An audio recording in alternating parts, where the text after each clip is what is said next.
Un échange citoyen spécial a eu lieu ce mardi 12 juillet 2022 à l'Université de Kinshasa dans la salle de promotion de l'INIKIN. Inspection générale de finances et société civile face au corps académique, scientifique, administratif, technique et aux étudiants intervenants. En présence de plusieurs orateurs, notamment l'incorruptible Gilles Alingueti Cueil, l'inspecteur général de finances, professeur Luzolo Bambi, l'honorable Passi Zapamba et maître Jean-Claude Katende.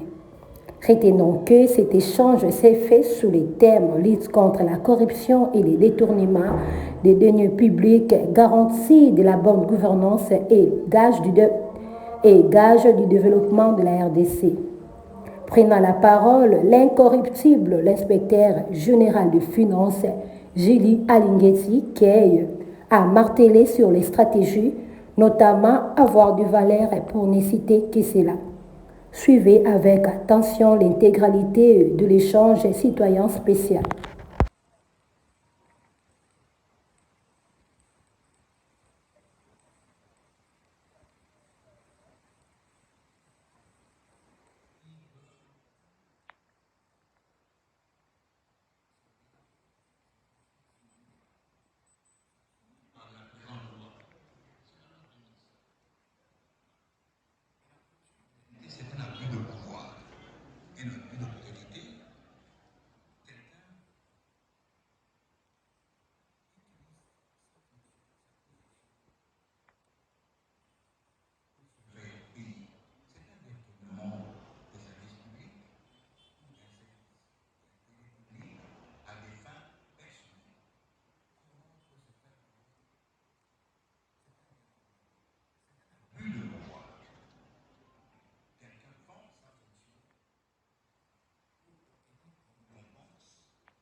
Idabo. Adabo itu baca lagi. Adabo.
Amen.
Madame Koyaraché, Abandela.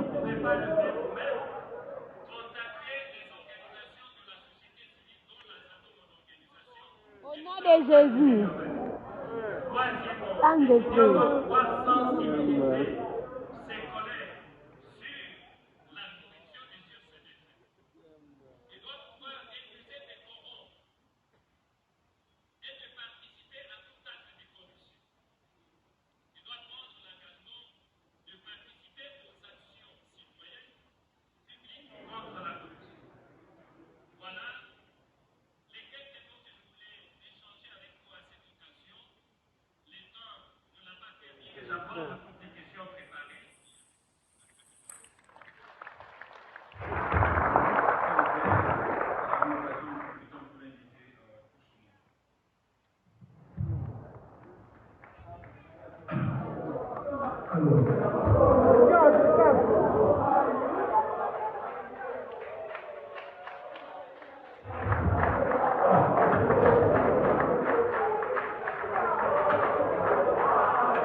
La corruption et le détournement, et enfin les résultats auxquels nous sommes arrivés aujourd'hui, je voudrais solliciter votre intelligence pour que, dans le temps imparti à l'inspection générale des finances, que l'inspecteur général, chef de service adjoint, avec qui nous dirigeons l'inspection générale des finances, M. Victor Batoubeka Bandamali, économiste de formation et un ancien de l'université de Kinshasa sorti de la faculté de sciences économiques en 1984, puisse venir brièvement vous présenter l'inspection générale des finances en quelques mots. Et comme ça, je reviendrai pour vous donner un état des lieux de la corruption dans notre pays, les missions qui ont été confiées à notre service et les stratégies que nous avons mises en place et les résultats auxquels nous sommes arrivés. Merci.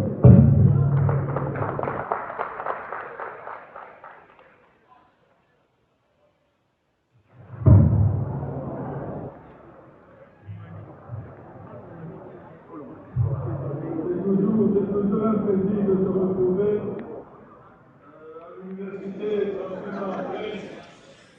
Ce soir, devant moi, le professeur Kamel Chiboukou qui a en tout cas, c'est toujours très bien de se retrouver à l'université.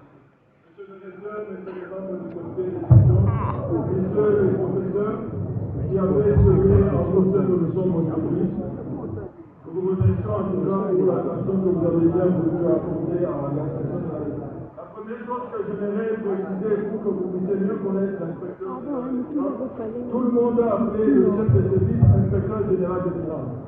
Inspecteur général des finances, c'est un grade.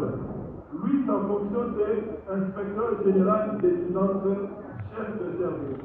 Donc je vois qu'à partir de maintenant, tout le monde va l'appeler inspecteur général des finances, chef de service. La première question qui mérite d'être posée, c'est la relation qui est entre l'IGF et la Commission. Je pose là le problème de la définition de la Commission. C'est vrai qu'il est dit que cette définition-là est surannée et est dépassée. Mais nous, à l'inspection générale des finances, nous avons opté pour la définition de la Commission telle qu'elle a été définie par la Banque mondiale. Il a défini comme étant un mauvais usage du pouvoir, de l'autorité ou des fonctions publiques en vue de l'obtention d'avantages privés au moyen de vote vain, d'extorsion, de trafic d'influence, de népotisme, de fraude, de paiement de facilitation ou en tout cas de détournement de fonds. Qu'est-ce qui nous pousse, nous, à opter pour cette définition-là? Je crois que l'honorable Passy l'avait dit, la République démocratique du Congo a ratifié depuis 2006 la Convention des Nations Unies contre la corruption, parce qu'en fait, c'est une convention qui a été ratifiée, tout ce qui est dit là-dedans nous concerne. Qu'est-ce que, en fait, l'inspection générale des finances? L'inspection générale des finances, c'est d'abord un service d'audit supérieur, c'est-à-dire dans la hiérarchie des structures de contrôle au sein du gouvernement, l'IGF est en premier. Donc l'IGF est une structure d'audit supérieure qui a une compétence générale. Je dis bien compétence générale en matière de contrôle des finances et des biens publics. Ce qui dépend aujourd'hui de l'inspection générale des finances, aujourd'hui elle est placée directement sous la tutelle du chef de l'État, mais avant d'être sous la tutelle du chef de l'État, elle a eu en tout cas un appliqué entre le ministère des Finances et le chef de l'État. Mais en fait, qu'est-ce qui a milité en faveur de ce mouvement? Lorsque vous regardez les textes qui prenaient ces décisions-là, le seul élément qui changeait dans tout ça, c'était le pouvoir de l'IGF de faire la contre-vérification fiscale. La contre-vérification fiscale, en fait, c'est quoi? C'est la possibilité pour l'inspection générale des finances de se rendre auprès de tous les opérateurs économiques qui ont déclaré des impôts, que l'inspection générale des finances puisse avoir la possibilité de vérifier si ces impôts-là ont été correctement déclarés ou pas. Chaque fois que nous dépendions du ministre des Finances, la contre-vérification fiscale était conditionnée à la vie préalable du ministre des Finances. Lorsque nous allions au président de la République, que nous dépendions du président de la République, cet avis préalable sautait. C'est ainsi qu'en 2003, nous sommes allés au président de la République, en 2004, nous sommes rentrés au ministère des Finances, et en 2009, depuis 2009 jusqu'à aujourd'hui, nous dépendons du chef de l'État. C'est autant dire en fait que le problème de la contre-vérification fiscale, c'est une affaire de fraude. Il a constitué une forme de discorde entre l'inspection générale des finances et la presse. Il y a eu tellement de problèmes que nous avons décidé de saisir le Conseil d'État pour que finalement il puisse interpréter les textes. Et le Conseil d'État, par un arrêt qui a été rendu en décembre 2021, a reconnu à l'inspection générale des finances le pouvoir de faire la contre-vérification, de faire la contre-vérification fiscale. En plus de cette compétence générale, la particularité pour l'inspection générale des finances, c'est que tous les inspecteurs des finances sont des officiers de police judiciaire. Donc nous prêtons serment en tant qu'inspecteur des finances. Et à ce titre-là, l'inspecteur des finances dépend de l'officier du ministère public. Donc il rend compte directement à l'officier du ministère public de ses conclusions. C'est ainsi que vous avez appris qu'il y a eu beaucoup de dossiers que nous avons dû à transmettre aux différents parquets, parce que tout simplement, l'inspecteur des finances a en tout cas la qualité d'officier de police judiciaire. Le propre nous a apporté le problème de la prévention de la corruption. Effectivement, on ne peut pas seulement lutter contre la corruption, mais il faut également la prévenir. Et au sein de l'inspection générale des finances, nous avons pris l'option de nous orienter aussi vers la prévention de la corruption. Lorsque nous avions commencé à publier les conclusions de nos différentes missions, le reproche majeur qui avait été fait à l'inspection générale des finances, oui, c'est vrai, vous constatez le résultat de la fonction, mais qu'est-ce qu'en définitive l'État récupère?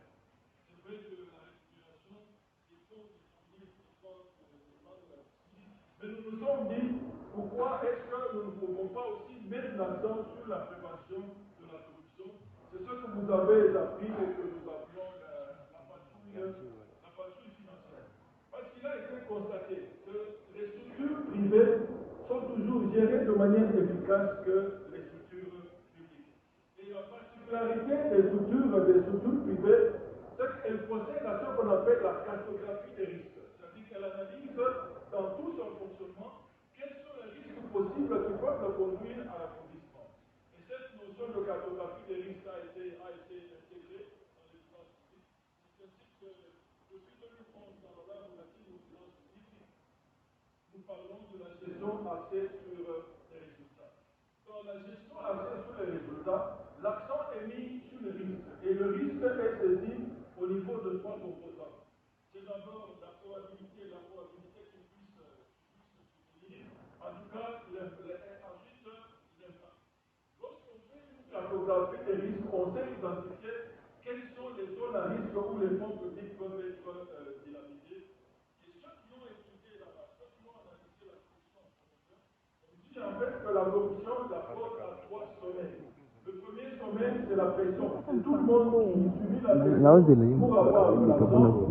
Le deuxième sommet, ce sont les opportunités. C'est-à-dire la personne trouve et dans notre société, nous avons en fait des justifications de la corruption sans que nous puissions nous en rendre compte.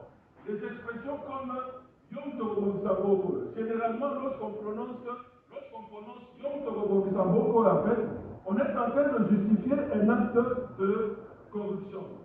C'est en fait ça, c'est à ce niveau-là que doit résister la grande lutte que nous devons tous mener. Quelles sont les structures de l'inspection générale des finances? L'inspection générale des finances a trois structures dans son fonctionnement. Il y a d'abord la direction qui est constituée de l'inspecteur général, chef de service, et moi, inspecteur général et chef de service adjoint. Depuis 2003, l'inspecteur général des finances a la banque du ministre et moi, son adjoint, gérant de vice-ministre. La deuxième structure au niveau de l'inspection générale des finances, c'est le corps des inspecteurs. Le corps des inspecteurs qui constitue la structure opérationnelle de l'inspection générale des finances.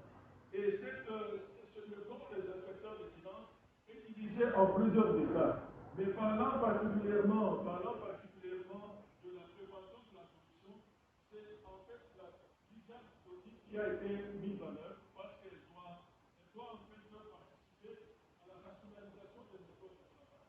Parce que si on arrive à faire une cartographie des risques, une bonne cartographie des risques, on peut arriver à mettre en place des contrôles efficaces. Des contrôles efficaces qui vont en fait qui vont minimiser toutes les opportunités de fraude. Dans notre travail que nous avons fait, nous avons constaté que le marché des travaux occupe une grande part des recettes publiques. Et lorsque nous descendons sur le terrain, la grande difficulté à laquelle nous avons toujours été confrontés, c'est de marier l'exécution financière avec l'exécution physique. C'est-à-dire que vous vous retrouvez devant un ouvrage de travaux publics, vous vous demandez est-ce que cet ouvrage-là vaut les fonds qui ont été déposés. Et à ce sujet-là, une réponse importante au niveau de l'inspection générale des finances, c'est que dans le profil des inspecteurs des finances, le profil a été élargi aux ingénieurs constructeurs. Et depuis 2020, nous avons recruté des ingénieurs constructeurs. Tu vois qu'ils sont à vie. Ils vont accompagner l'inspection générale des finances dans le contrôle, dans l'évaluation des ouvrages tels qu'ils sont. La question que tous vous allez vous poser, mais en fait, l'IGF existe depuis 1996, parce qu'elle a été créée dans l'ordonnance 96-73. La question que vous allez vous poser, mais c'est pourquoi est-ce qu'aujourd'hui on parle de plus en plus de l'inspection générale des finances? Le premier facteur, c'est vrai que le président de la République, conscient de l'importance des ressources, des moyens dans la lutte contre la corruption, a pris des dispositions pour que l'inspection générale des finances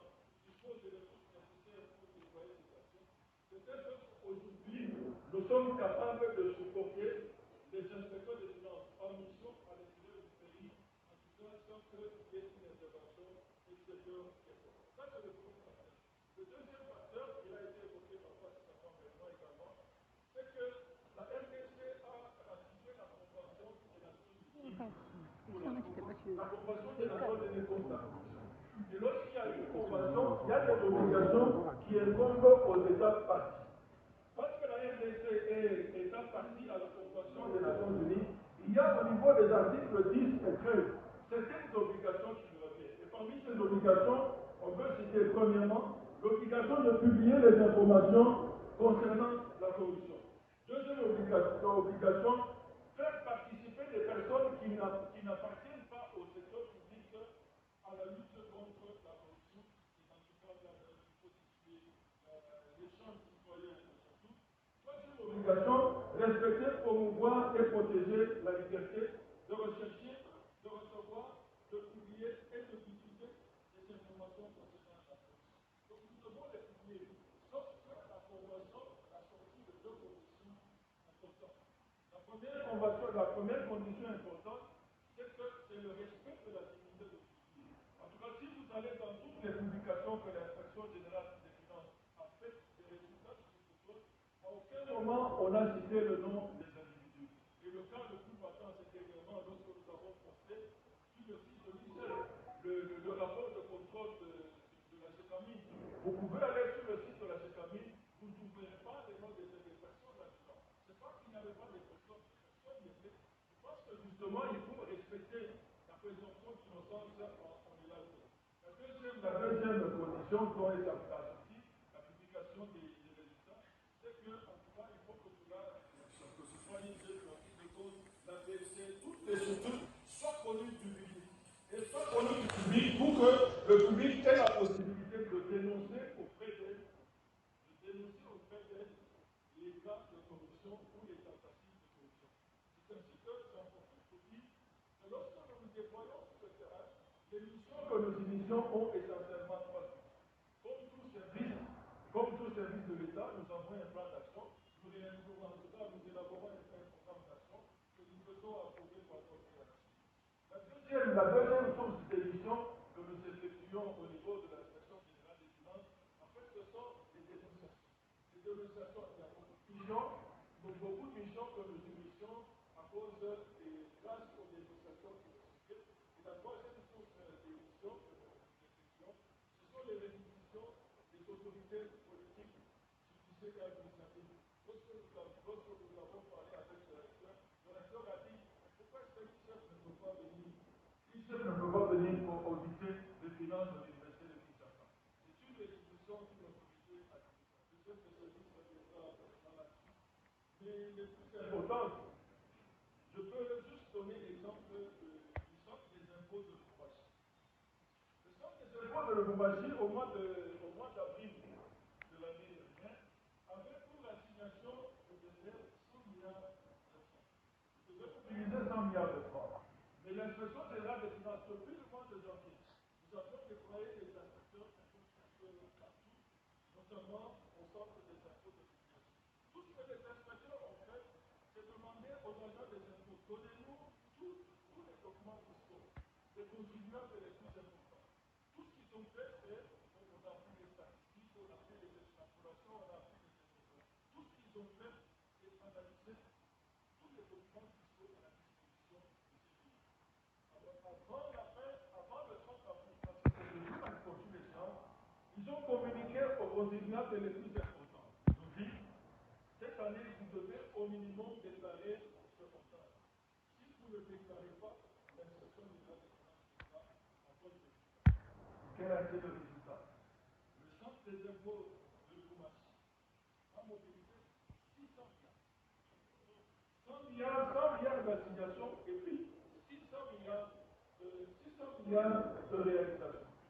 Environ 600% de taux de réalisation. Donc l'IGF agit aussi bien au niveau des recettes.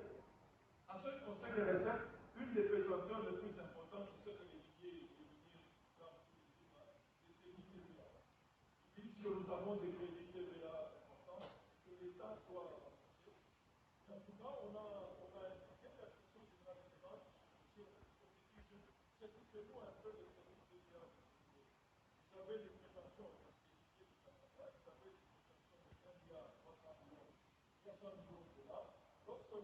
Après le l'IGF a propulsé tous les documents qui avaient été mis à disposition.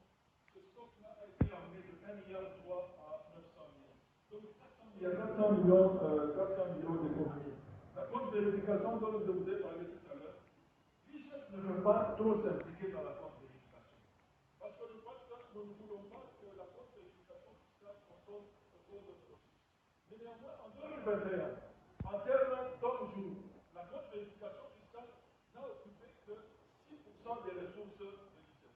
Et 6% des ressources de l'IGF, les résultats des émissions de compte vérification, c'était 171 millions de dollars de redressement. Pourquoi est-ce que nous sommes venus à l'IGF? Je crois que c'est faire deux situations. La première, c'est celle de simple de la cite, et puis je vais la paraphraser. Il dit: si mon lecteur communique à ma certitude, qu'il fasse route avec moi. S'il partage des doutes, qu'il cherche avec moi. S'il se retrouve dans l'erreur, qu'il revienne à moi. S'il me trouve, qu'il m'en détruise.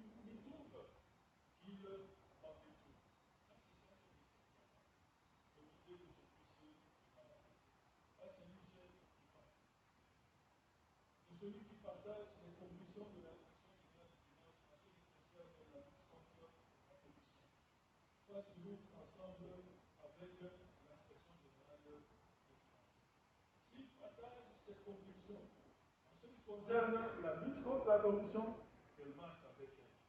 Si elle estime qu'elle est en dehors de la lutte contre la corruption, qu'elle revienne à l'IGF pour lutter contre la corruption. Si elle retrouve l'IGF elle-même dans la corruption, qu'elle puisse sortir l'IGF de la corruption.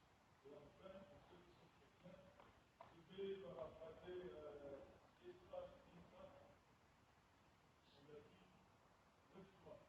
Nous nous disons, étudiants de Jésus. Quand c'est affaire de lutte contre la corruption, c'est comme ça. Le courage va agir. L'éducation de l'IGF.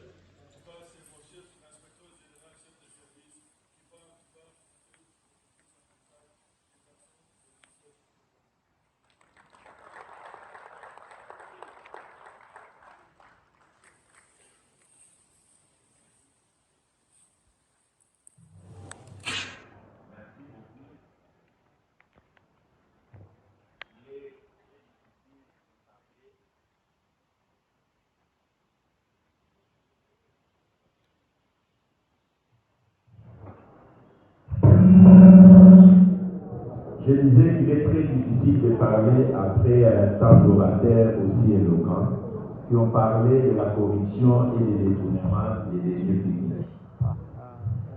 Vous avez suivi l'intervention de l'inspecteur général chef de service adjoint sous l'inspection générale des finances, et je voudrais vous dire en termes simplifiés que l'inspection générale des finances est un service qui relève de l'autorité qui a reçu la mission de surveiller toutes les opérations financières de l'État, par ce qui, en même temps, le gouvernement, le Parlement, le Sénat, le commerce, les établissements publics, les entreprises du portefeuille de l'État, les services publics et les entités territoriales décentralisées.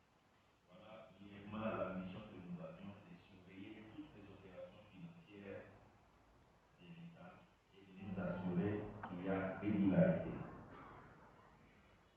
Je voudrais, pour ma part, vous dire que tout ce que nous sommes en train de vivre aujourd'hui comme fléau, comme misère, c'est la conséquence des détournements des deniers publics.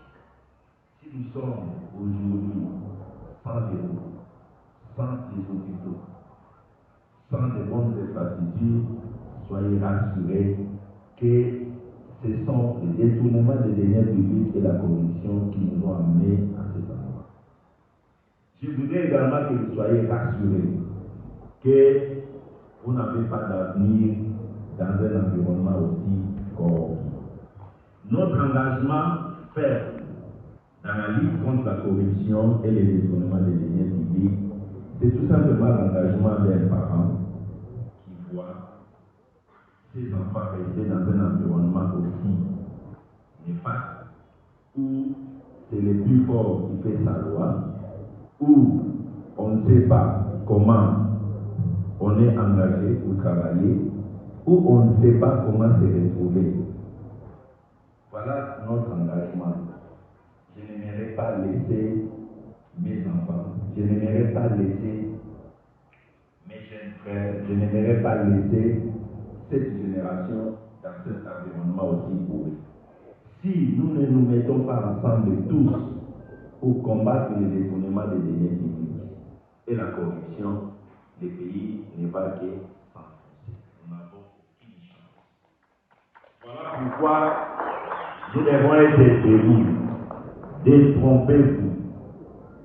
Les détournements des deniers publics sont à la base de la situation de la misère généralisée qui a caractérisé la vie des Congolais et des Congolais.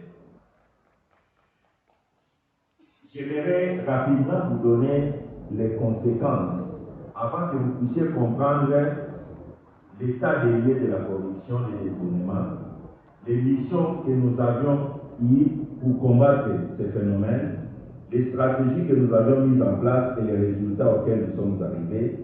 Je voudrais vous sensibiliser pour que vous puissiez comprendre que les détournements des deniers publics et la corruption entraînent l'aggravation du sous-développement collectif. Et vous ayez ça à l'esprit. Ayez à l'esprit que les détournements des deniers publics et la corruption entraînent un semblant d'enrichissement pour une minorité et un appauvrissement pour la majorité. Et nous ne pouvons pas accepter continuellement de vivre dans un tel environnement. La détérioration des infrastructures collectives de base, les routes, les écoles, les hôpitaux, les universités, l'éclairage public, les aéroports, c'est la conséquence des détournements des deniers publics. Je peux vous dire qu'il y a des routes que vous voyez dans notre pays, à Kinshasa, qui chaque 2 ans bénéficient des financements publics, mais sur le terrain, ces routes n'ont jamais connu un demi de réhabilitation. On ne peut pas avancer dans un tel environnement. La corruption et les détournements des deniers publics est à la base du chômage généralisé que le pays connaît. Vous savez, l'État ne peut pas être seul ou en grande partie générateur d'emplois. Les emplois, moi, je crois fermement que les emplois sont l'œuvre des initiatives privées. Et pour cela, il faudra que nous soyons dans un environnement économique où il y a l'amélioration du climat des affaires, c'est-à-dire la facilité de faire les affaires sans trop de tracasseries, que l'investissement privé puisse se développer et créer des emplois.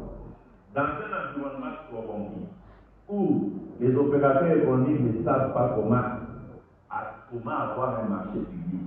Vous vous réveillez un matin, vous voyez les concurrents aller à un gros marché, vous ne savez pas comment il est arrivé. Ce sont les plus habiles à corrompre qui attrapent, qui arrachent tous les marchés publics. Dans un tel environnement, les personnes civilisées ne peuvent pas venir.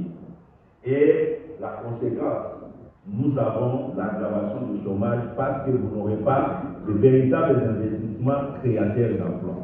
Aujourd'hui, donc, le chômage qui caractérise notre jeunesse, vous devez savoir que c'est la corruption et le détournement des deniers publics qui sont à la base de ces phénomènes.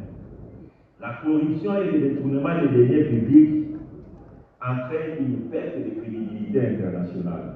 On ne peut pas vous prendre au sérieux lorsque vous êtes un pays corrompu. Impossible. Les gens oublient qu'il n'y a pas d'hommes développés, mais il y a des nations développées.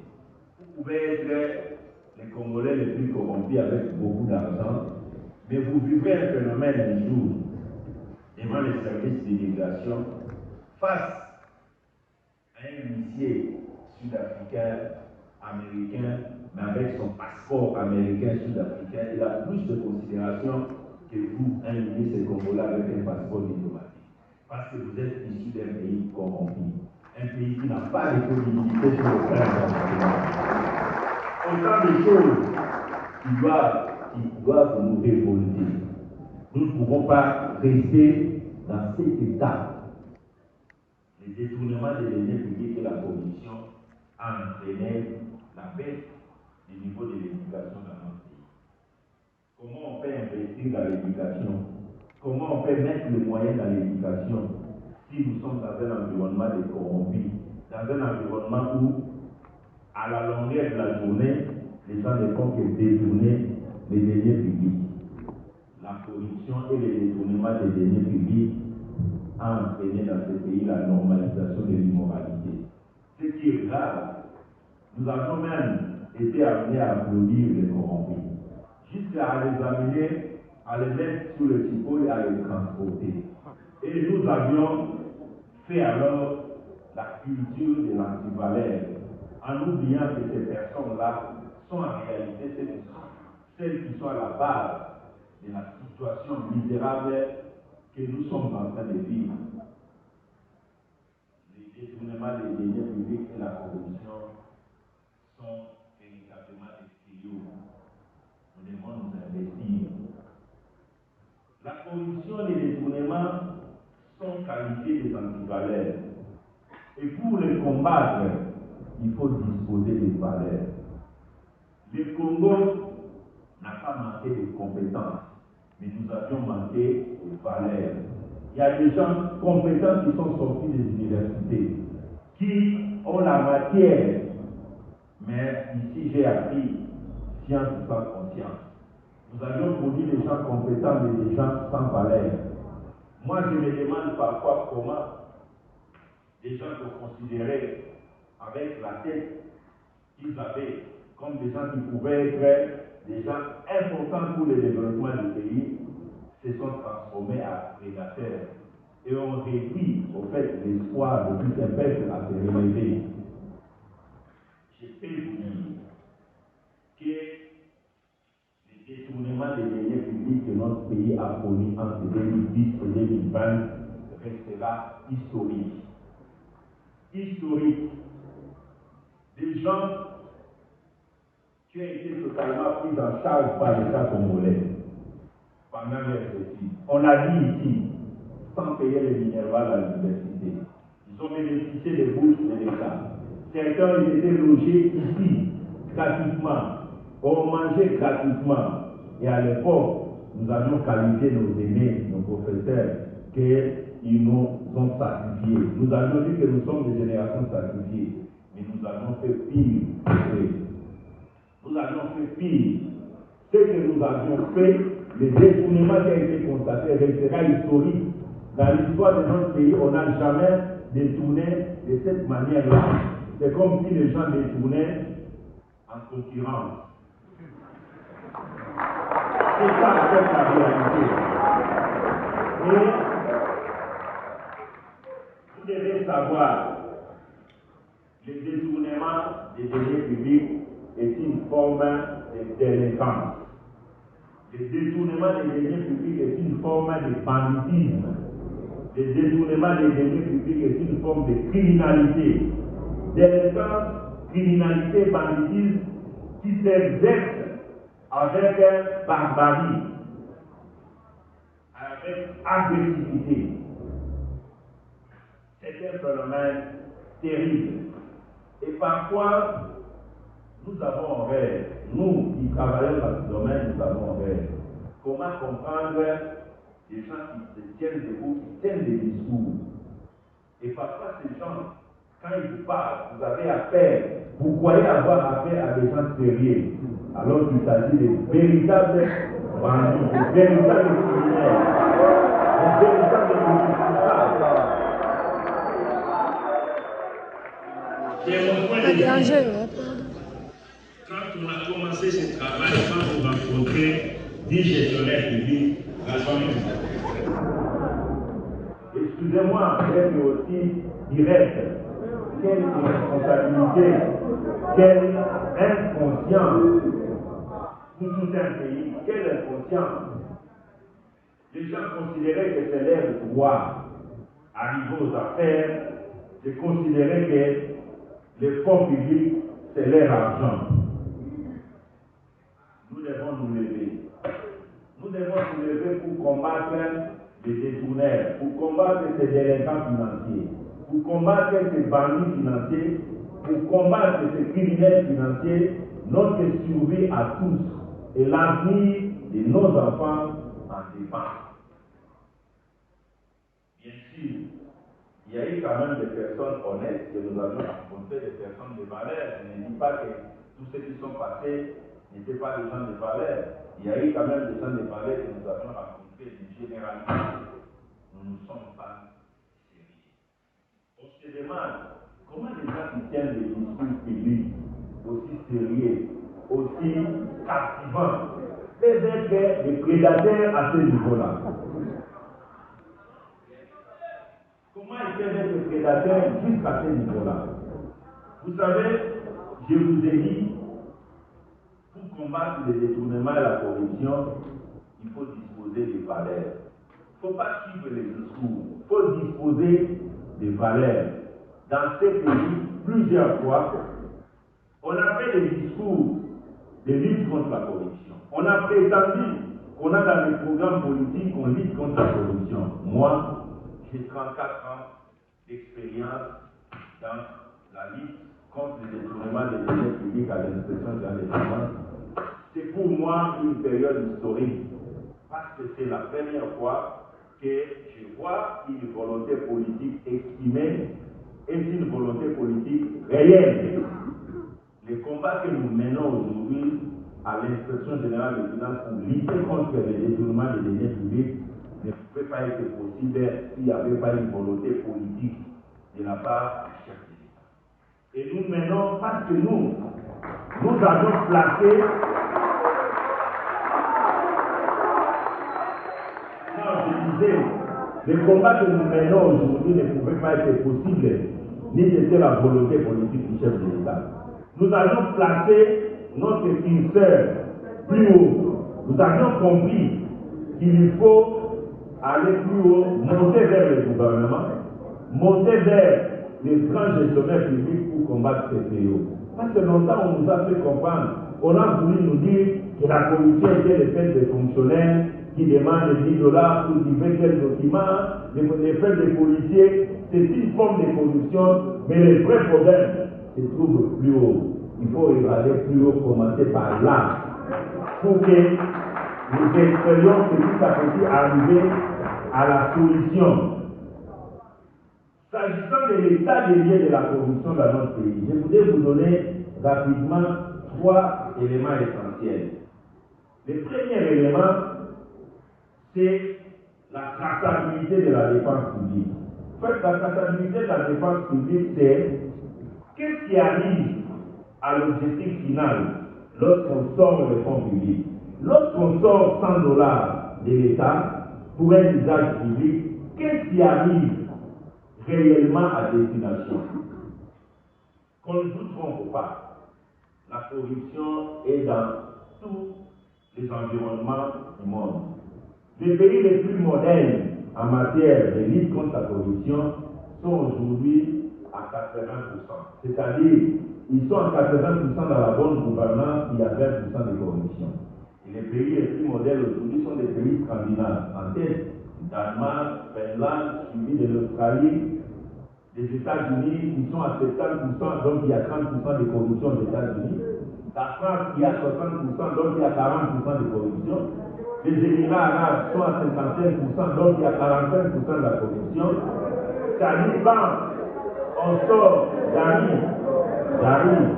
quand on sort $100 pour l'usage public, qu'est-ce qui arrive réellement à destination? L'état des lieux de la République démocratique du Congo en 2020 qui a été fait, nous sommes à 20%. C'est-à-dire, quand on sort $100, vous ne pouvez retracer réellement sur le terrain que 20%. Donc les gens s'amusent à prendre 80% pour eux et à laisser 20% pour l'objectif pour lequel l'argent serait sorti. Voilà dans quel état on se trouve. Deuxième élément que j'aimerais que vous puissiez savoir, c'est en matière de marché public.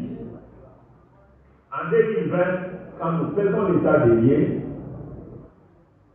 sur 10 marchés publics passés dans notre pays, la totalité est émaillée de la corruption, du détournement ou de surfacturation. Il n'y a aucun marché public qui échappe. Quand vous voyez un marché de route, un marché pour construire un hôpital, un marché de prestations, tous ces marchés-là sont émaillés de faits de corruption, soit de détournement, soit de surfacturation, sans exception. Et c'est une situation catastrophique.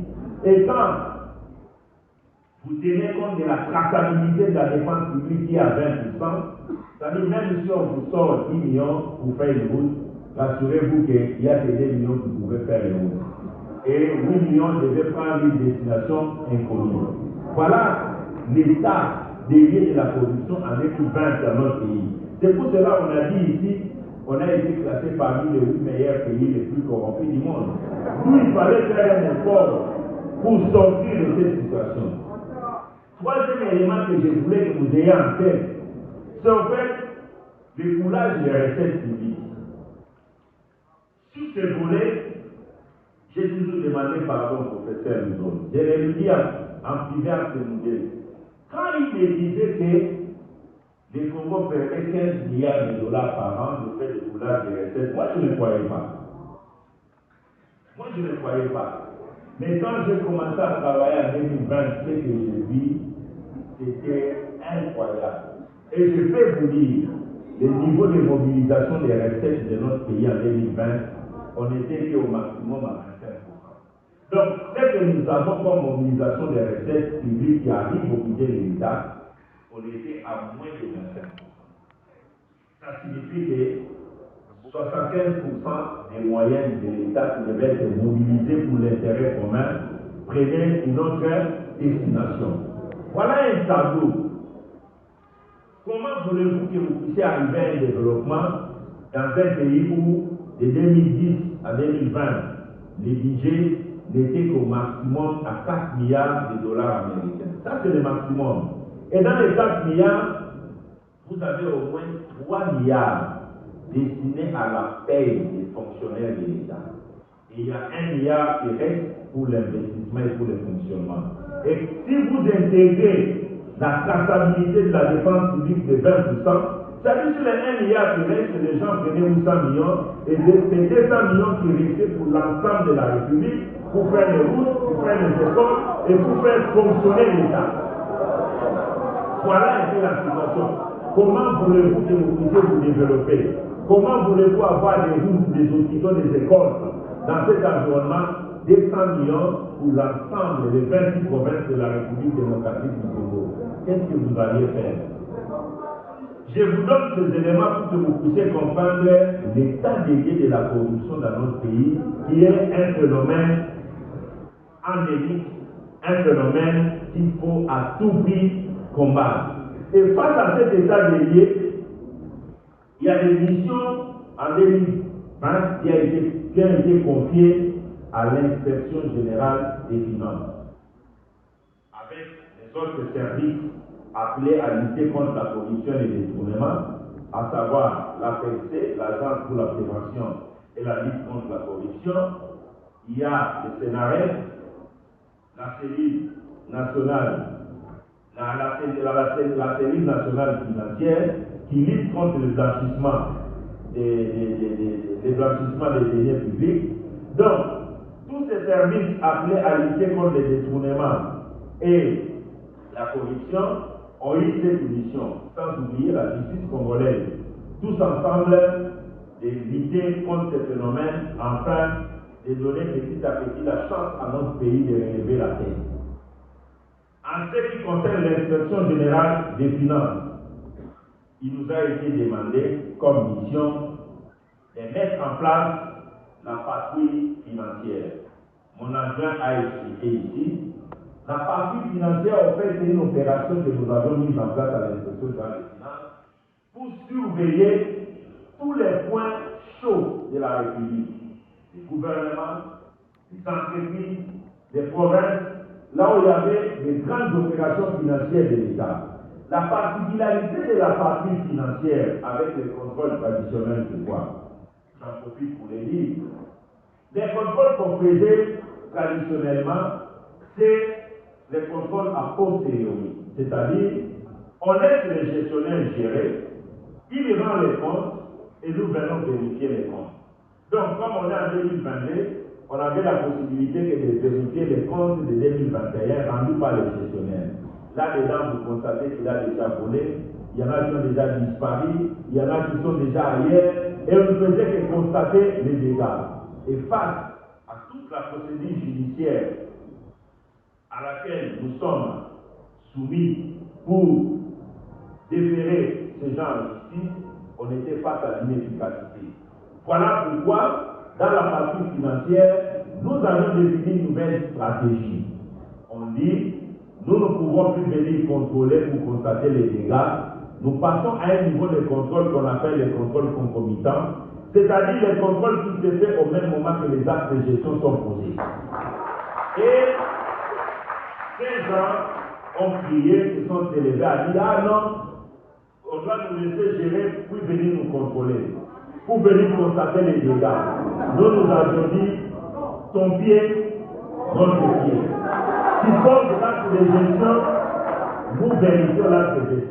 Et c'est là qu'ils ont commencé à crier, on veut gérer avec nous, nous ne gérons avec personne.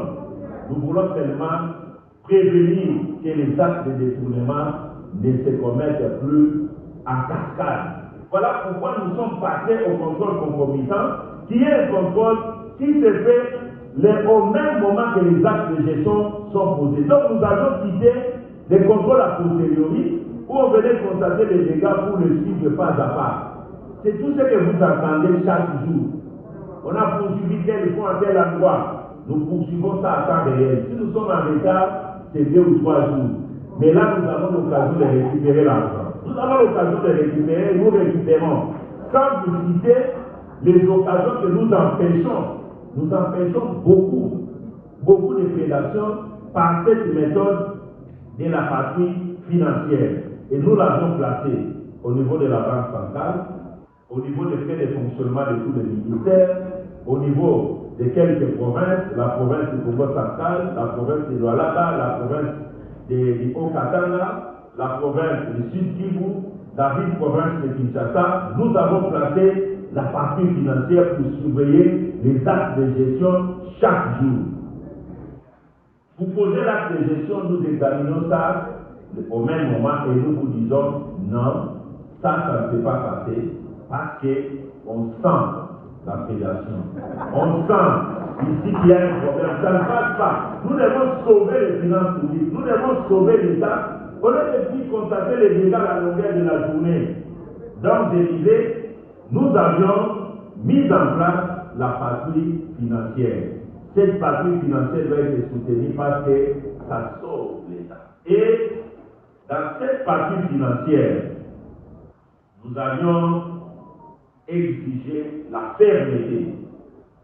La fermeté, c'est important parce que les prédateurs, dans leur stratégie, ils ont des stratégies.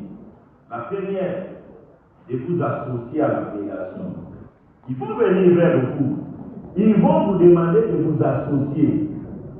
Le jour où vous allez vous associer avec l'un d'entre elles, c'est fini. Vous avez tout perdu. Et ça communique. Ça communique. Ils vont dire agir.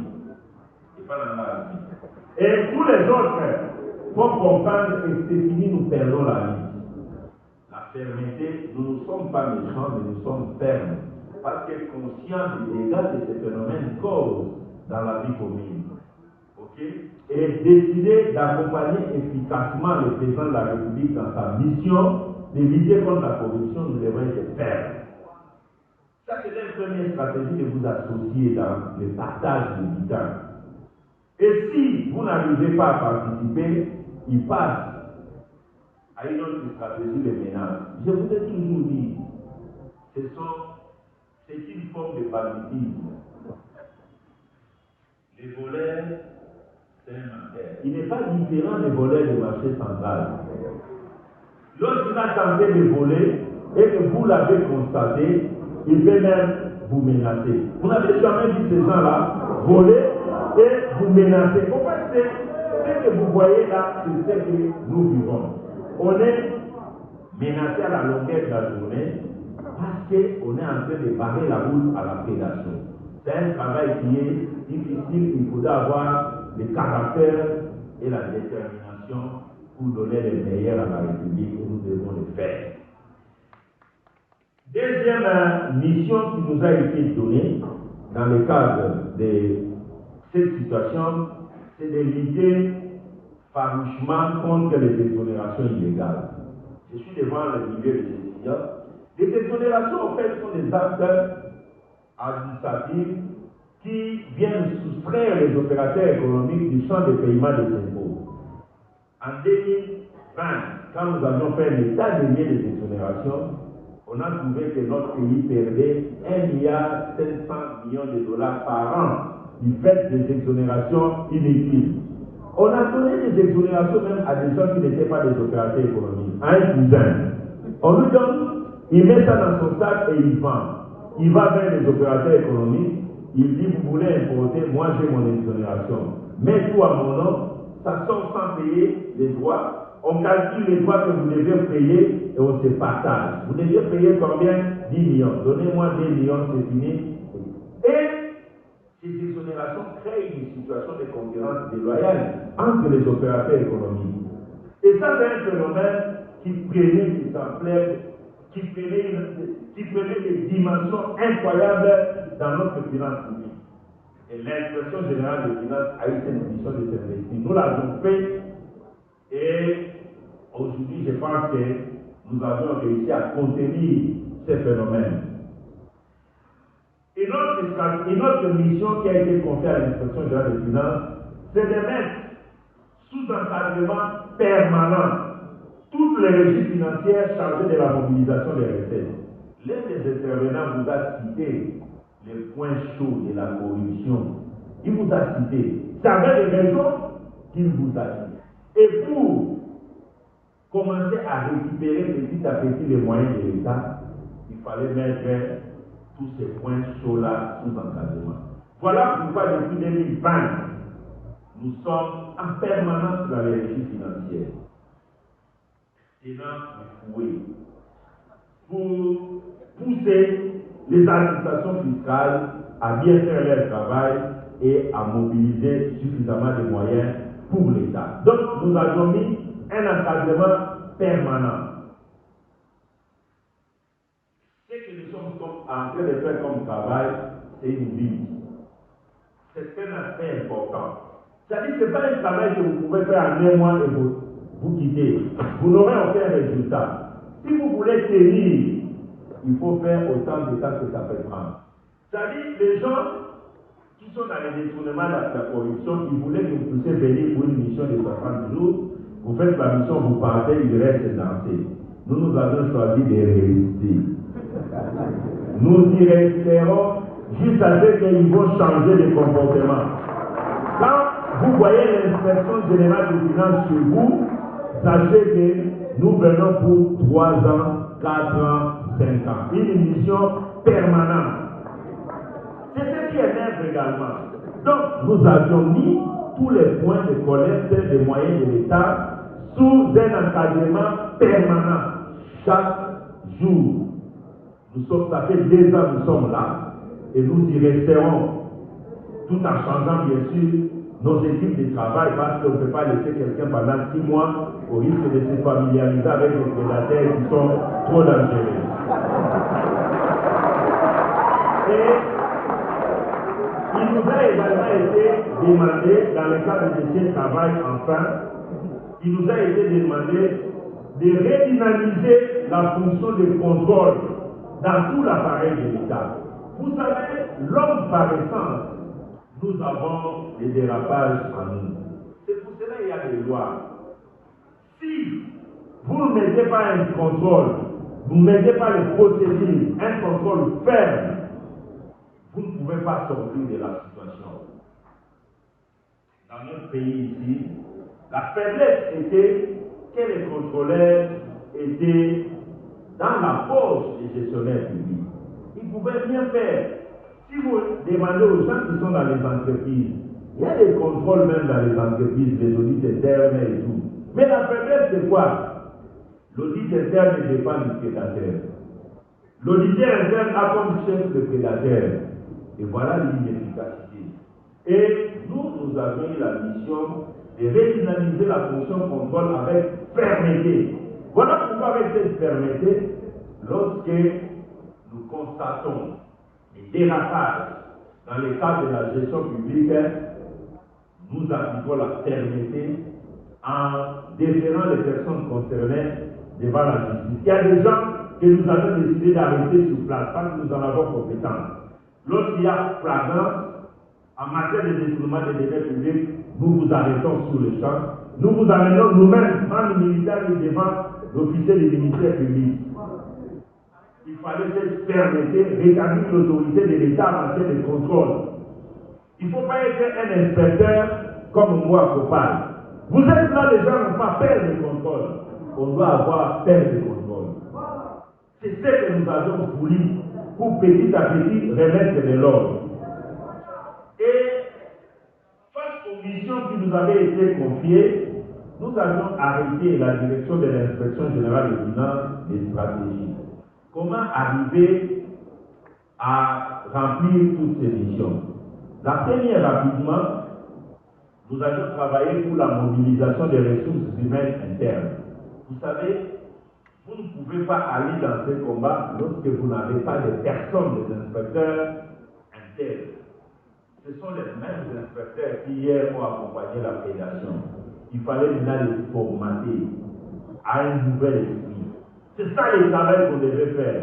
Nous avons en interne commencé à travailler en disant, à un moment donné, il faut être sur son orgueil. À un moment donné, il faut savoir arrêter. À un moment donné, il faut savoir dire, maintenant peut-être c'est le temps que j'accompagne, que je donne le meilleur de moi-même pour mon pays.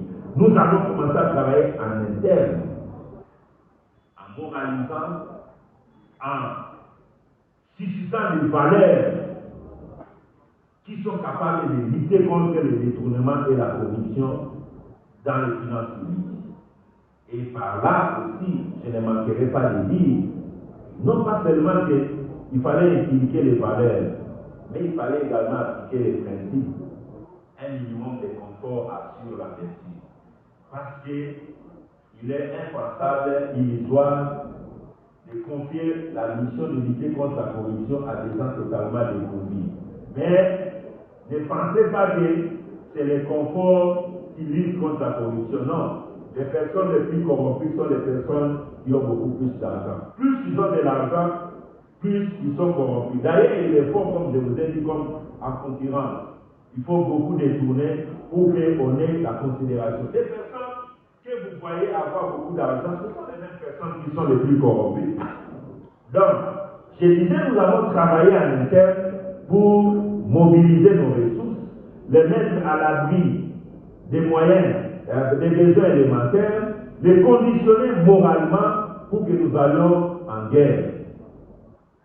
La plus grande arme que vous devez disposer pour lutter contre la corruption et le détournement, ce sont les valeurs. Parce que la corruption et le détournement font partie des anti-valeurs. Il faut avoir des valeurs. Il faut avoir des valeurs. Et vous devez cultiver les valeurs maintenant. Je vais vous choquer, je vais vous dire une chose. Moi, j'étais enseignant au niveau, j'ai enseigné au collège Saint-Raphaël. Déjà à l'époque, je ne comprenais pas comment moi, je suis en train d'enseigner, j'ai 25, j'ai 30 ans, je suis en train d'enseigner un élève, il a 18 ans, 17 ans, il doit me donner $20 pour qu'il puisse avoir les choses. Je ne comprenais pas. Et je disais, c'est la chose la plus sale que moi je vais faire. Comment je peux demander de l'argent à un élève, il est 5e, 6e, qui ne travaille pas, qui n'a rien, il doit vraiment amener de l'argent et moi je fais les malins. C'est impensable. Impensable. Il faut avoir des valeurs pour combattre la corruption. Et même à l'époque, moi je disais, lorsqu'on me fait pression et que je n'arrive pas pour donner des points à un élève qui n'a pas réussi, on lui donne combien pour qu'il puisse réussir 5. Les 5 là, on doit les donner à tout le monde. Comme ça, j'ai fait la conscience tranquille. Donnons ça à tout le monde. Vous voulez qu'il puisse réussir, on lui ajoute là combien 5 sur 20, on lui donne 10, ok. Les 5, on donne à tout le monde. Comme ça me met un peu tranquille, ma conscience sera un peu tranquille. Donc je disais, il faut combattre la corruption, il faut des valeurs. Cultiver des valeurs. Le Congo n'a pas manqué de compétences, le Congo a manqué des hommes de valeurs. Je vous ai dit dans les stratégies déjà, nous avions instauré la partie financière. Troisième stratégie, nous avions décidé de la publication des rapports de l'inspection générale des finances. Publier des rapports contre les prédateurs. Et nous avions eu des sérieux problèmes. Il y en a qui nous ont parlé, non, je ne sais pas quelle expression là on utilise dans l'armée. Pardon? Non, et vous devez agir en silence. Voilà, l'armée là. Donc, ces gens nous demandaient, oh non, ces gens sont encore présumés innocents, il faut faire votre rapport dans les îles. Pendant 30 ans, nous avions fait des missions et des rapports. Nous avions transmis dans le silence. Si on vous donnait les stocks des rapports, faits par l'inspection dans les finances, qu'on a transmis dans le silence et qui sont allés dans les tiroirs jusqu'aujourd'hui, vous serez étonnés. On a dit plus question. Nous allons préserver l'innocence, mais nous devons publier les rapports. Il faudra que les gens sachent, à la GECAMI, à la SNEL, il y a des prédateurs. Sans citer leur nom, on dira qu'il y a des prédateurs. Voilà notre rapport d'émission. On les publie, on les met dans notre site web, on les publie. Et là, les gens eux-mêmes commencent à faire les analyses. La prédation est liée à la régie des eaux. Ah, les gens commencent à pointer du doigt. Et nous, on n'a jamais pointé du doigt les gens. Quand la population commence à parler, elles-mêmes, ils vont commencer à sortir et à dire, ah non, là vous comprenez que c'est de lui qu'il s'agit. Donc, nous avons décidé de publier les rapports de l'inspection générale des finances. Quatrième stratégie, nous avons décidé la mise en application systématique des personnes compromises dans la gestion publique. Nous avons fait beaucoup de missions, beaucoup de contrôles. On s'est limité à transmettre les rapports d'une manière administrative sans qu'il y ait de suite. Alors que nous avions nous-mêmes oublié que nous sommes des officiers de police judiciaire. Dans l'exercice de notre mission, lorsque nous constatons des faits de détournement des deniers publics, nous avons l'obligation de porter l'information au ministère public. Voilà ce que nous avions activé depuis 2020. Toute mission de contrôle, lorsqu'il y a des faits de détournement, nous vous prenons et nous vous mettons à la disposition de l'officier du ministère public. Nous portons l'accusation. Et nous demandons au ministère public d'approfondir les investigations en rapport avec notre mission pour déceler effectivement s'il y a des faits de détournement et de corruption et de déférer la personne devant les cours des tribunaux. Nous avons commencé à le faire. Depuis 2020, nous avons plus de 30-40 dossiers que nous avions transmis au ministère public. Là, peut-être les gens vont poser des questions, mais chacun doit faire son travail. Nous faisons notre part et les autres doivent aussi faire leur part. Alors, dans ça, ne vous découragez pas. Parce que dans ce que nous sommes en train de faire, nous recherchons 3 sanctions. Il y a la sanction judiciaire, il y a la sanction administrative, il y a la sanction sociale.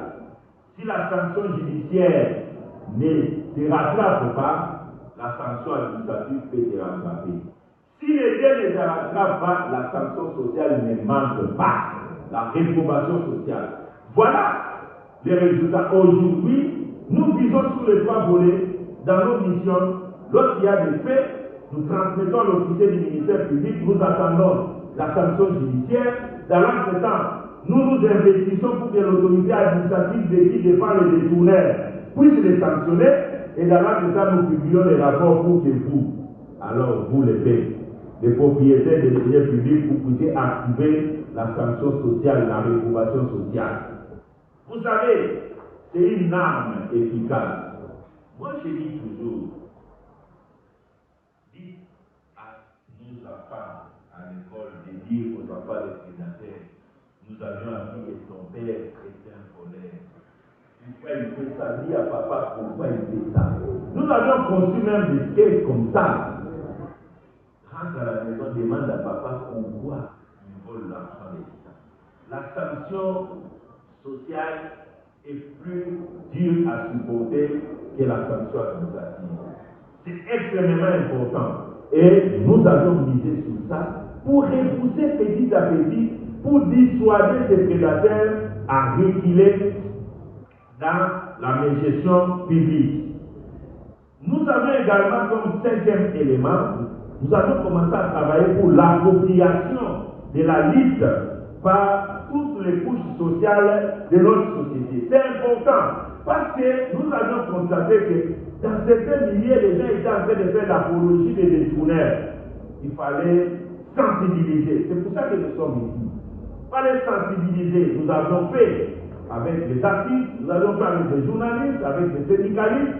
Nous sommes dans les milieux citadins pour parler des méfaits des détournements des deniers publics, pour que votre conscience se réveille et que vous puissiez vous engager, pour que vous puissiez comprendre. Si vous laissez ces gens, vous allez sortir demain de l'université, vous ne verrez jamais là où c'est écrit offre d'emploi. Mais vous verrez seulement les gens sont en train d'être engagés. Vous ne savez pas là où on a affiché l'offre d'emploi. Vous avez étudié avec quelqu'un, il est à la DGDA, vous ne savez pas quand il est en fait comment. Vous voulez que ce soit la République des enfants d'eux. C'est eux qui sont dans les connexions pour travailler et pas les autres. Moi, je ne voudrais pas laisser mes enfants dans cet environnement. L'environnement doit devenir transparent. Nous devons rentrer dans un système où il y a les offres d'emploi et il y a les demandes d'emploi. Tout va se faire. Il faut qu'il se passe d'une manière invisible. Voilà. Donc, je disais, nous avons décidé de faire approprier cette ligne à tout le monde.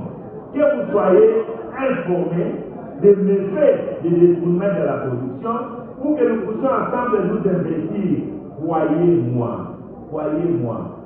quand vous êtes informés que vous dites à ces gens-là, nous savons que s'il y a un bandit financier, ils ne dorment pas. Nous savons de quoi nous parlons, ils ne dorment pas. Faites-les. Sixième élément dans notre stratégie, nous avions décidé de mettre en place une synergie avec la société civile pour combattre la corruption et le détournement des deniers publics. Pourquoi cette synergie? Parce que nous sommes conscients qu'à un degré donné, nous pouvons être limités. Nous sommes un service public. Nous pouvons être limités. Mais la société civile est indépendante. Ils ne sont pas limités. Et les contrôles que nous sommes en train de faire, c'est les contrôles légaux et les contrôles publics. Les contrôles de la société civile, c'est les contrôles citoyens. Quand vous mettez ensemble les deux contrôles, les contrôles citoyens et les contrôles publics, nous avons beaucoup plus de chances d'avancer rapidement dans la lutte contre la corruption et les détournements des deniers publics. Voilà pourquoi nous avions décidé de créer un cadre de concertation avec les organisations qui luttent contre la corruption et les détournements des deniers publics pour mettre en synergie nos actions afin de combattre efficacement ces fléaux. Et c'est important. Septième stratégie que nous avions mis au niveau de l'inspection générale des finances, je crois que je l'ai déjà évoqué, c'est la mise en place du contrôle concomitant. Quand vous voyez les gens vous dire que l'inspection générale des finances gère avec nous, sachez qu'ils sont embêtés par la présence de l'inspection générale des finances. Nous ne co-gérons pas avec qui que ce soit, mais nous sommes là en train de les regarder, les yeux grandement ouverts. Et à moins de gestes où nous sentons qu'il veut aller au-delà de la régularité ou à côté de la régularité, nous sommes sur lui. C'est très efficace cette forme de contrôle concomitant. Enfin, je voudrais terminer en vous donnant rapidement les résultats. À quels résultats on est aujourd'hui après tout cela? 1. En termes de l'amélioration de la qualité de la dépense, où nous avions trouvé qu'on était à 20%, en toute honnêteté, je peux vous dire aujourd'hui qu'on est autour de 40%. C'est-à-dire que nous sommes encore loin. Et nous devons encore efficacement travailler pour atteindre 60%, 65%. C'est-à-dire aujourd'hui, nous pouvons estimer que la traçabilité de la dépense publique s'améliore, mais ce n'est pas encore l'objectif assigné. Nous devons travailler davantage pour améliorer la traçabilité de la dépense publique. Deuxième résultat, aujourd'hui, c'est l'amélioration de la qualité de la dépense. Nous avons beaucoup travaillé parce que l'État peut avoir des moyens, mais comment ces moyens sont affectés? Au lieu d'affecter ces moyens à la réhabilitation d'une école, d'une route, d'un hôpital, mais si on les choisit, on choisit de l'affecter à des choses inutiles qui n'ont aucun impact sur les vécus quotidiens de la population. Qu'est-ce qu'on aura gagné? Voilà pourquoi nous sommes en train également de travailler sur le volet de l'amélioration de la qualité de la dépense publique. Il faut que la dépense publique puisse être de qualité. Une dépense publique de qualité, c'est une dépense publique qui a un impact sur les infrastructures de base, sur la vie de l'ensemble de la communauté. Une dépense publique de qualité, c'est une dépense publique qui nous amène vers un état de développement. C'est ce que nous allons commencer à payer au niveau de la chaîne de la dépense publique. Nous sommes là tous les jours, au niveau de la chaîne de la dépense publique, pour regarder quelle est la qualité de la dépense, quelle est la dépense qu'on veut faire. Est-ce que c'est une dépense de qualité ou c'est une dépense de loisir ou c'est une dépense inutile? Il faut qu'on arrive à la qualité de la dépense publique pour que les efforts de mobilisation des recettes puissent être ressentis dans la vie au quotidien de notre population. Troisième résultat, je peux vous dire qu'aujourd'hui, l'inspection générale des finances estime avoir apporté sa pierre de contribution dans l'amélioration du niveau du budget de l'État. Il est vrai que le gouvernement a fait sa part en arrêtant des stratégies de mobilisation des recettes. Les régies financières ont fait leur part et nous aussi nous avons fait notre part. Les résultats qu'on a aujourd'hui, en 2 ans, de passer d'un budget de 5 milliards après les 11 à 12 milliards pour 2012, ce n'est pas du hasard.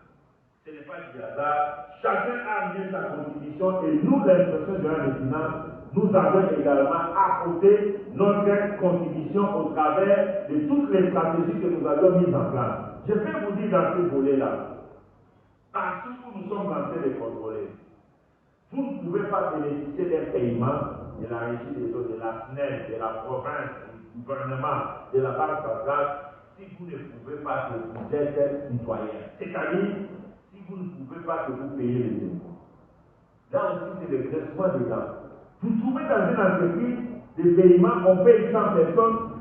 Dans les 100 personnes, plus de 80 personnes ne sont pas connues de l'administration fiscale. Donc, ce sont des gens qui ne payent pas les impôts. Nous avons mis en place partout où nous sommes dans nos missions. Vous ne pouvez pas bénéficier d'un paiement lorsque vous êtes fournisseur, vous êtes prestataire, si vous n'apportez pas la preuve que vous êtes connu de l'administration et vous payez vos impôts. Nous exigeons même la preuve du paiement des impôts du mois passé. Vous pouvez dire que vous êtes connu, vous avez payé, vous payez vos impôts pour bénéficier des paiements au niveau des entreprises, au niveau des établissements ou au niveau du gouvernement. Nous avions mis ça en place. Au niveau des provinces, vous pouvez imaginer que les personnels des provinces, les personnels politiques, les personnels administratifs, ne payaient même pas l'impôt sur les salaires. Vous avez une province qui emploie 5 000, 10 000, mais ces gens-là ne payaient pas d'impôt. Et nous avions mis en place un système que vous payez pas de rémunération au personnel politique et administratif si vous n'alignez pas à côté de la rémunération des paiements des impôts de l'État. Vous voulez payer la rémunération, alignez le paiement de la rémunération les mêmes jours où vous alignez le paiement des impôts, allez payer les impôts à l'administration fiscale. Donc, nous avons mis ça pour apporter notre pierre de contribution dans l'amélioration de l'augmentation des recettes publiques. Aujourd'hui, nous pouvons aussi être fiers en disant qu'il y a petit à petit l'amélioration de la gouvernance publique par la présence d'un gendarme ferme. Et je peux vous garantir, aujourd'hui, avant qu'ils posent leurs actes de prédation, ils regardent à gauche, à droite. Ils ne font plus comme avant. Parce que nous aussi, nous sommes entrés dans une logique de fermeté. Et c'est cette fermeté qui fait que les gens commencent à se contrôler pour poser des actes en rapport avec la gestion publique. Le travail que nous avions fait, nous estimons aujourd'hui que la trésorerie de l'État s'est améliorée. Je ne suis pas là pour avancer les performances que le gouvernement est en train de faire, mais je vous dis, je peux vous garantir que la trésorerie de l'État congolais aujourd'hui s'est sensiblement améliorée. On n'a jamais connu une période aussi comme celle de 2022. Jamais. Qu'on ne se trompe pas, jamais. Tout ce que vous avez entendu parler de bonne gouvernance, ce n'était que la poudre aux yeux. Là, nous sommes petit à petit en train d'aller vers une vraie bonne gouvernance. Où l'État dispose de moyens pour faire face à tous les problèmes. Aujourd'hui, on n'a pas tous les moyens nécessaires, mais l'État commence à récupérer sa crédibilité. Il y a une semaine ou 2 semaines, toute une représentation diplomatique où on a eu même des gens qui ont fait 2 ans d'arriérés de salaire. 2 ans d'arriérés de loyer. Nos ambassades. C'est pour la première fois qu'on a tout réglé. Et ça restaure la crédibilité de l'État. Quand vous avez vos représentants à l'extérieur qui ne sont pas payés, qui ne peuvent pas payer leur loyer, qu'est-ce qu'ils font? Vous avez des diplomates qui deviennent des commerçants, qui deviennent des mendiants. Et ça, ce n'est pas la crédibilité d'un État. Ce sont des représentants de l'État à l'extérieur. Donc, nous disons que nous avons contribué, nous, l'inspection générale des finances, de notre manière à l'amélioration de la trésorerie de l'État, permettant à l'État de retrouver petit à petit sa crédibilité. En termes des arriérés des salaires, je voulais aussi vous en parler aujourd'hui. Même si ces salaires n'est pas à la hauteur des attentes de tous ceux qui sont payés par l'État, mais au moins nous avons une seule garantie, il n'y a pas d'arriérés de salaire. Et même dans les entreprises où nous sommes allés mettre la partie financière, nous avions fait attirer les arriérés de salaire. Il n'y a aucune entreprise où nous sommes allés qui est restée. Il y a des entreprises où on a trouvé 6 mois d'arriérés de salaire, 8 mois. Nous avions priorisé dans notre méthode de travail le paiement des arriérés du salaire, le paiement des impôts. Vous êtes gestionnaire, commencez par payer tout d'abord le personnel. Payez les impôts avant de vous servir. Et là, nous avons réglé beaucoup de problèmes. Toutes les entreprises où nous avons contrôlé aujourd'hui, il y a des l'ONATRA, donc on avait trouvé 38 mois, 3 ans d'arriérés de salaire, qui se trouve aujourd'hui autour de 30 mois d'arriérés de salaire. Mais tous les restes, FPI, OCC, INSS, INPP, arriérés de salaire, 0. Et nous estimons que c'est une grande contribution parce que nous avons fait apaiser les tensions sociales. Vous savez, quand les gens ne sont pas payés même avec les paies dont on les reconnaît, c'est la misère qui s'aggrave. Et ça, c'est la contribution de l'inspection générale des finances. Nous avons contribué beaucoup à l'amélioration de la trésorerie des entreprises de l'État. Il y a des entreprises où chaque jour il y avait entrée de sortie de disponibilité 0. Aujourd'hui, nous pouvons vous dire qu'il y a des entreprises qui ont des disponibilités qui étonnent. Nous sommes dans un pays, quand vous allez aujourd'hui à la CNC, quand nous sommes arrivés, nous avions trouvé les fonds de pension disponibles auprès de 100 millions de dollars. En 2 ans, nous sommes aujourd'hui autour de 500 millions de dollars de fonds disponibles. Quand vous allez au FONER, gestion Bico l'a fait cela, vous allez trouver zéro, entrée-sortie, entrée-sortie. Aujourd'hui, nous sommes à des millions. Nous approchons des 100 millions de disponibles. Mais malheureusement, quand nous parlons de ces choses, il y a des gens qui sont capables d'aller ressusciter les dettes des vieilles de 30 ans. Il y a des gens qui vont ressusciter les dettes des vieilles de 30 ans. Oh non, moi, en 92, on m'avait payé en monnaie Mukomboso que le Premier ministre de l'époque avait démonétisé. Je n'avais pas été désintéressé, il faudra qu'on me paye. Il y a des gens qui vont fabriquer des histoires pour venir récupérer le fruit du travail qui a été fait aujourd'hui. Pendant 30 ans, vous n'avez jamais réclamé, pourquoi vous revenez aujourd'hui? On est là aujourd'hui pour mobiliser les moyens, pour payer les arriérés, pour payer les dettes de 30 ans, de 20 ans, dont nous n'avons même pas la certitude de la réalité. Mais nous avons beaucoup travaillé pour améliorer la trésorerie au niveau des entreprises du portefeuille de l'État, des établissements publics et même au niveau du gouvernement. Je ne vais pas parler de la croissance économique. En tant que Congolais, soyez fiers, en plein Covid-19, où toutes les économies étaient en difficulté, nous sommes les rares pays en 2020, par 2021 et 2022, à présenter quand même une croissance économique au-delà de 5%. Nous voulons une croissance économique sociale. Une croissance économique qui se fait ressentir dans la vie sociale. C'est à là que nous sommes en train de travailler également. Je voudrais pas terminer en parlant, les gens minimisent tous ces résultats, la stabilité du taux de change. Vous savez, ça fait 2 ans que le taux de change dans notre pays est plus ou moins, en termes de dollars, plus ou moins élevé. Au moins une variation de plus ou moins 5% en 2 ans. Et c'est historique. Si vous avez un taux de change qui n'est pas stable par rapport aux monnaies étrangères, c'est une déstabilisation totale. Ça influe sur la situation sociale de nous tous. Et là, on a réussi à avoir une stabilité. On a réussi aujourd'hui à améliorer les réserves de change. Les économistes sont là. Les réserves de change sont les moyens à la disposition de notre économie pour faire face à des importations des biens de l'étranger.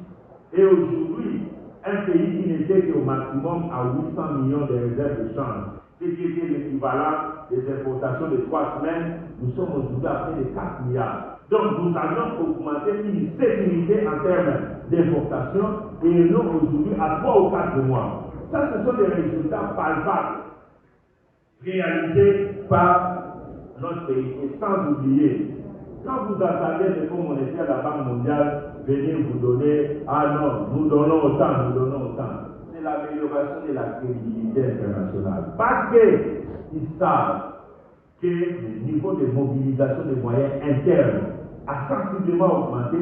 Vous avez récemment appris, au mois d'avril, le gouvernement a mobilisé 1,5 milliard. Et je vais vous dire 1,5 milliard de seul mois. C'est en fait le niveau du budget de la RD Congo en 2009. Le budget annuel. Et aujourd'hui, la capacité de mobilisation des moyens internes, il est autour de 900, en moyenne, de 900 millions ou 1 milliard le mois. On n'a jamais atteint ce niveau. Jamais.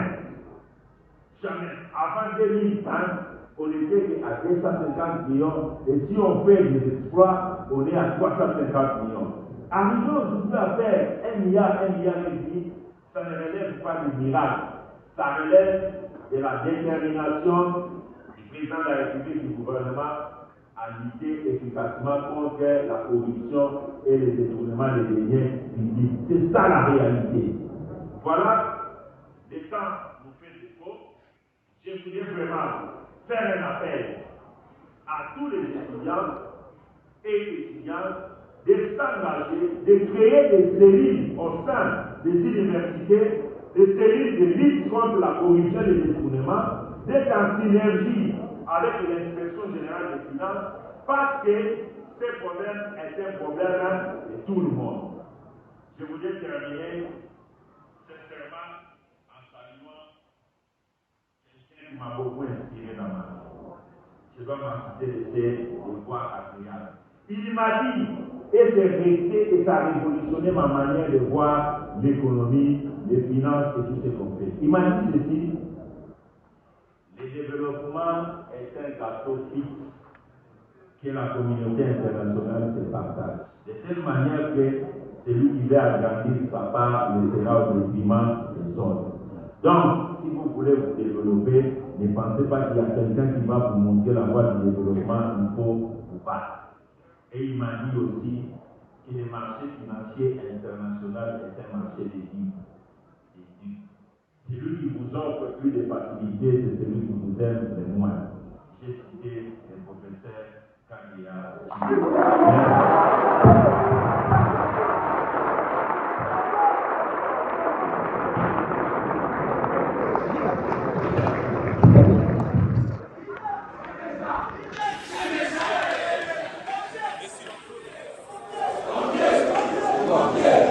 Va bien. Cái nó là smok nè. Ở đâu bên nào bên này ngay là muốn nhập bên nào. Em mà có. Monsieur l'inspecteur général de finances, les discours étaient clairs et tout le monde a compris.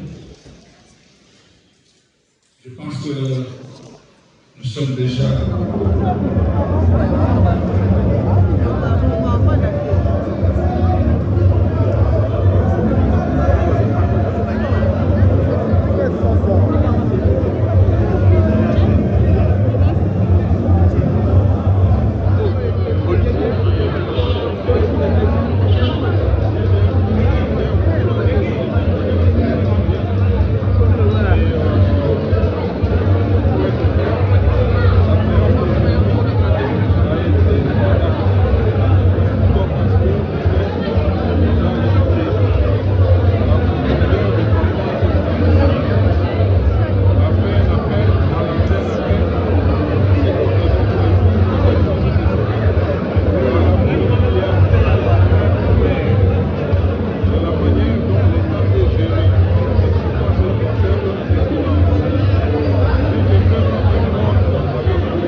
l'IGF, nous pensons que au bout d'une année, de 2 années, le peuple congolais sera lui-même changé dans la lutte contre la corruption et le pays va voir son budget monter en valeur exponentielle. Il n'y a pas un budget assez consistant à 2 chiffres bien sûr.